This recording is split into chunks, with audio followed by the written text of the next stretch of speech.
গয়া এত পবিত্র কেন, আর শ্রীকৃষ্ণের সঙ্গে এর সম্পর্কই বা কি? এক অসুর যার শরীর স্পর্শ করলেই মানুষ পেত মুক্তি। ভগবানরা যার কাছে হয়ে পড়েছিলেন অসহায়। আর আজও যেখানে পিণ্ডদান করলে মুক্তি পান পূর্বপুরুষেরা। আজ কথা বলবো গয়াকে নিয়ে। কিন্তু প্রশ্ন হলো, গয়া এত পবিত্র কেন, আর শ্রীকৃষ্ণের সঙ্গে এর সম্পর্কই বা কি?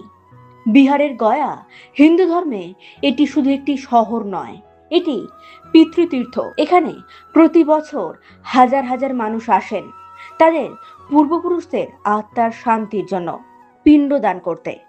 কিন্তু এই বিশ্বাসের পিছনে লুকিয়ে আছে এক অবিশ্বাস্য পৌরাণিক কাহিনী, গয়াসুরের তপস্যার কাহিনী।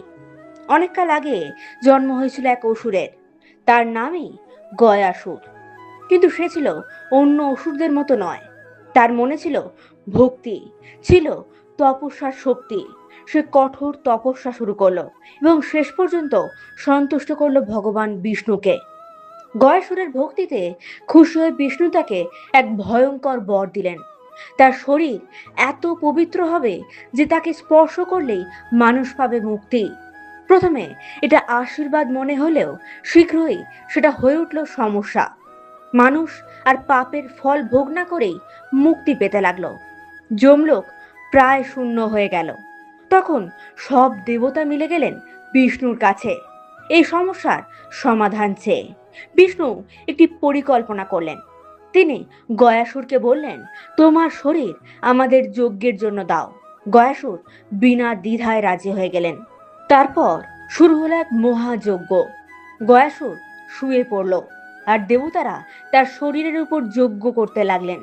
ঠিক তখনই ভগবান বিষ্ণু তার পা রাখলেন গয়াসুরের বুকে।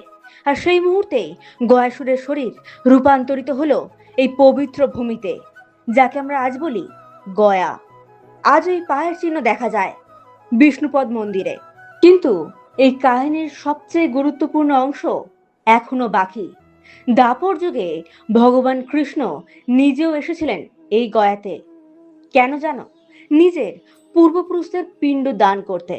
শুধু কৃষ্ণই নন, রাম এবং সীতাও সেই স্থানে পিণ্ড দান করেছিলেন। গয়ার পাশ দিয়ে বয়ে যাচ্ছে ফল্গু নদী। কিন্তু এই নদীর এক অদ্ভুত রহস্য আছে। বাইরে শুকনো, কিন্তু ভিতরে জল প্রবাহিত হয়। বিশ্বাস করা হয় মাতা সীতার অভিশাপে এমনটা হয়েছে। এক অসুর যে নিজের শরীর উৎসর্গ করেছিল মানব জাতির মুক্তির জন্য, এক স্থান যেখানে আজও মানুষ খোঁজে মুক্তি। গয়া তাই শুধু একটা তীর্থ নয়, এটি জীবনের পরেও জীবনের বিশ্বাস। এই রকম রহস্যময় পৌরাণিক কাহিনী জানতে চাইলে ইউটিউব চ্যানেলটিকে সাবস্ক্রাইব করুন আর ফেসবুকে অবশ্যই ফলো করুন। লাইক, কমেন্ট, শেয়ার করতে ভুলবেন না।